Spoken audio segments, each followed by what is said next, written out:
اللہ تعالیٰ فرماتا ہے ویل لکل ہمزۃ لمزۃ الذی جمع مالا وعددا، کہ ہلاکت ہے ہر اس شخص کے لیے یا ہر اس قوم کے لیے جو ہمزہ بھی ہے اور لمزہ بھی ہے۔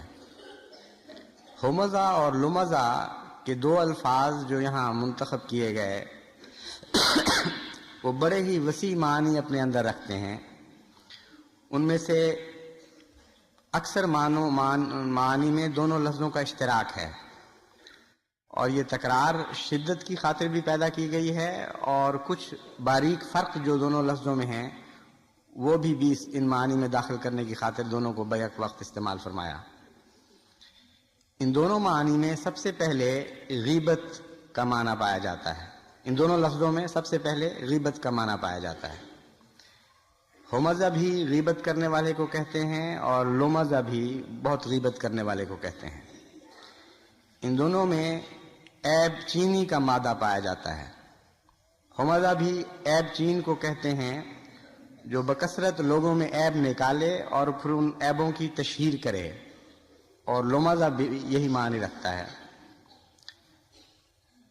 ہمزہ میں ایک معنی ہے فحشاء کو پھیلانا، یعنی کسی کے متعلق بری باتیں سننا اور پھر اس کو آگے خوب تشہیر دینا، اور لمزہ میں بھی یہ معنی پائے جاتے ہیں۔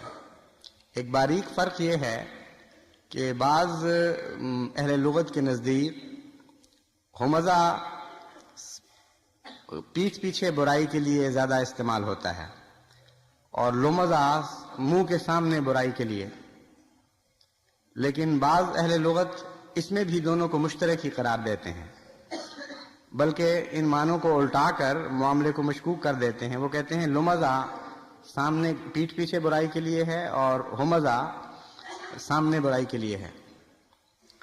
بہرحال اس پر اتفاق ہے کہ یہ دونوں معنی ان دونوں لفظوں میں موجود ہیں۔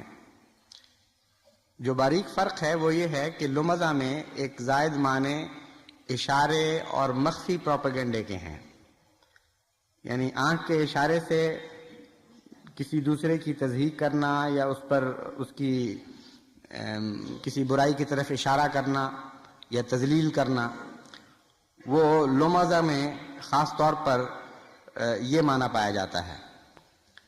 اور اس کے علاوہ مخفی پروپیگنڈا بھی لمزہ میں آتا ہے، یعنی کھلم کھلا عیب چینی کے علاوہ اگر مخفی پروپیگنڈا کیا جائے تو وہ بھی لمزہ کے تابع ہے۔